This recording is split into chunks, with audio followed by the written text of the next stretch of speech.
forecast. We're down here, Ponte Vedra Boulevard, midday Monday. Water was absolutely gorgeous this morning, and now that the southeast winds have picked up, the water's about a 6 out of 10. Might not be able to pick it up on the phone, but there is now a mud line starting. There's a little bit of mud in shallow, then it gets a little bit sandy green, and further out it's mud again.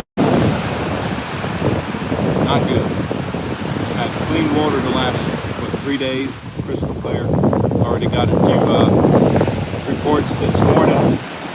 People catching pompano from Huguenot down to Volano. So there's pompano here, and they are some really nice ones being caught. What's up, Kathy? They're hitting sand fleas, fresh shrimp, clam, and the accompanying, however you say it, oh my goodness, the fish bites to back that flavor, tipping it with that. Here is in the background somewhere out there, Miss Sandy is on the crane to the left. What's up, Demetrius? But that's the water situation, and if you look at the wind forecast, unfortunately, Tuesday, Wednesday, and Thursday, south to southeast winds, 10 to 15 each day, so the clean water chances go down. So if you're going to look for clean water up here in northeast Florida, look to the north side of the inlets, where the inlet will sort of give it a break. Tends to be clean for a while before the south winds take over again. Right. Oh, I'm not. Hey, people, just use whatever you like to use and catch fish and have fun. I never worry about what anyone else is using. I just worry about what I'm using is if it's working or not. If it's not working, then I switch it up. I don't just keep using the same bait over and over. There's no point in throwing the bait out there, and if you're not getting it, just leaving it out there. Sort of like saying potato. Yep, the coolers don't lie. That's what I always tell Matt. Coolers don't lie. Neither do the fish dinners at Dockside when I bring that fish in. But this is our situation, guys. If we're going to get out there and fish, I suggest do it sooner rather than later today. Just because I feel that the wind will probably start to pick up out of the south as the day goes on.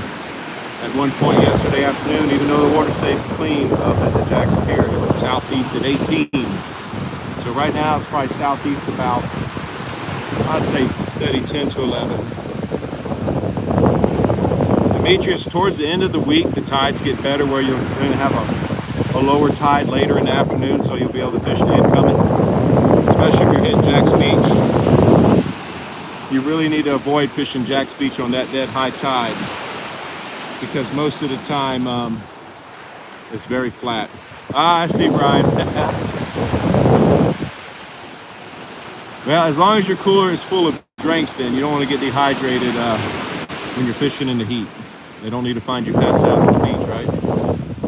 Water temperatures in Flagler right now, 72. Right here in Ponte Vedra, it's 70. Bernardino, 68. So, guys, we have all the water temperatures right now, basically from Flagler to Bernardino, are in the primo range for pompano. Primo range. Lots of Spanish around as well. There's mullet in the surf, so there's starting to be reds cruising the surf. Speckled trout cruising the surf. Whiting. And oh yes, lots of sharks. I've seen over the weekend quite a few decent pictures of big sharks caught. Remember, if you're going to fish for the sharks, you better go ahead and do your online class. And that way you don't get hassled on the beach and get a ticket. And everyone who attended this seminar, we thank you. Me and Chip enjoy doing it. And of course, we'll have another one coming up. Probably about every other month. We got a lot of stuff on our schedules for the next month, so it gets to be too much if we try to do one every month. There's just a lot that goes into it. So probably every other month. Because like always, as soon as we had the seminar, I guess some people still missed it. No problem, MJ. Some people missed it or didn't know about it. So we'll make sure to, when we have our next one coming up, like we try to get about a 3-week advance notice because people plan during the summer to do things with their family and such. So that's why we do them early, between 8 and 10. Get out there early and get off the beach early. And if you want to fish, then you're already set up to go fishing. There's one guy fishing to the south of me, but he doesn't have a sand spike. He has his rod in the sand, so that's not good. The next tournament, Demetrius, May 7th, the weigh-ins will be held out of Fish Bites Trading Post. It's to raise money for the 5-Star Veterans Center. They help a lot of our local veterans who are dealing with PTSD and other ailments that they carry home from them from the battle scene, you know. Stuff that regular doctors really can't. It's stuff that you don't just go to the urgent care and get treated with. You need continuous help. I had a good friend on the pier. His name was Ernie. He fought in Desert Storm. He was in Special Forces. Always had a smile on his face. Would have never known he was struggling, and then one day I found out he took a shotgun and ended it all, hit 3 orders, and in his letter, that's basically what he said. He said every night when he closed his eyes, he saw those people that he had, you know, fought in battle. And he mentioned he never told anybody because he didn't want to burden them with his troubles. But you know what? We need to. If you have friends who fought in the military and struggle with that, we got to be there for them. If they need someone just to talk to, or listen in there, we need to be there for them because these guys really go through a lot. Stuff that us regular citizens who are fishing while they're fighting can't even imagine. We're worrying about the fish that got away while they're seeing flashbacks of battle scenes. But this tournament's going to be great, guys. I'd like to make it a yearly thing if it goes well. Just get the local veterans. So if anybody watching has a business and would like to be a sponsor, hit me up and we'll take care of it. We'll get your logo on the poster. Demetrius, on our Facebook page, I think it's in one of the announcements. I'll tag you in it when I get a chance, and then you can see it. But it's going to be good. In fact, my daughter's upset because she can't fish it. I said, well, we're going to be helping. So we'll be fishing the tournament. There's a surf angler tournament the following week, which she won last year, so she has to try to get her crown back. That's what she told me. So I told her sometimes you put the rods down and you just help those around you. So I'm looking forward to it. It'll be a great day. We got a lot of people coming out. Some good food's going to be cooked up. We got some good raffle prizes being assembled. So it's going to be great. But like I said, if anyone has a business and wants to be a part of it, if anyone knows anybody in the local news, maybe we could get the news out there to cover it as well. I think that'd be awesome. I was going to show you all. The beach here has changed since last week already. Let me turn it around. So high tide, you can see it's pretty, I wouldn't call extreme high impact. But on the dead high tide, the water just barely crests over this area.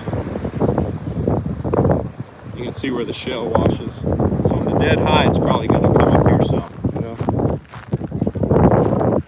This is a great teaching point here, guys. You see the river? When it comes down, it might not look like much. When you see areas like that, if you're new to surf fishing, this is where there's water flow on the dead high tide. And although it's probably like a foot or two deep, this water's still going to have to exit and go back out to the ocean. It creates a river. We'll follow it. Because if I was going to fish this afternoon, this is exactly where I'd probably set up. That's that house right there, right in front of that. Did y'all catch that? Nice little river stream here. Usually you'll find sand fleas too where this exit out. They hang on both sides of the drop. A little bit deeper. Gets soft right in there. And sort of like we went over at the seminar, we pointed out this. Right here's where it's going to exit, guys. This is the exit point. High right there. High right there. A little trough right there. So on the high tide, as that water starts pushing and it comes all the way down the beach. And it's going to come out right here. It's going to create a runout. And what hangs in the runouts? Basically anything that swims. So that's where you'd want to set up. In fact, there's a bunch of, let me get wet, I'm still working. I'll wait for this next wave. It looks like a bunch of coquina clams right in this area.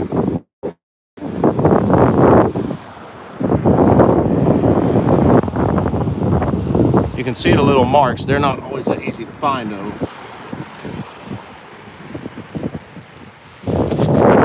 Just got it that time.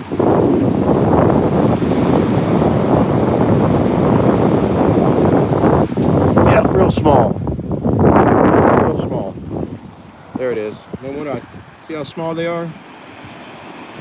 But they make little ridges in the sand too.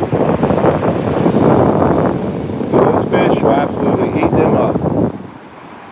They look like peanuts to us, little peanuts, but to those fish, that's some good eating. They're popping on whiting that have been caught lately, cleaning them, they're full of them. So anytime I'm fishing a beach and I don't have a run out to find, I'll walk along real slow and try to find a big school of coquina clams or such and fish in front of that, because a lot of times, where are the fish going to hang? They're going to hang wherever the food is.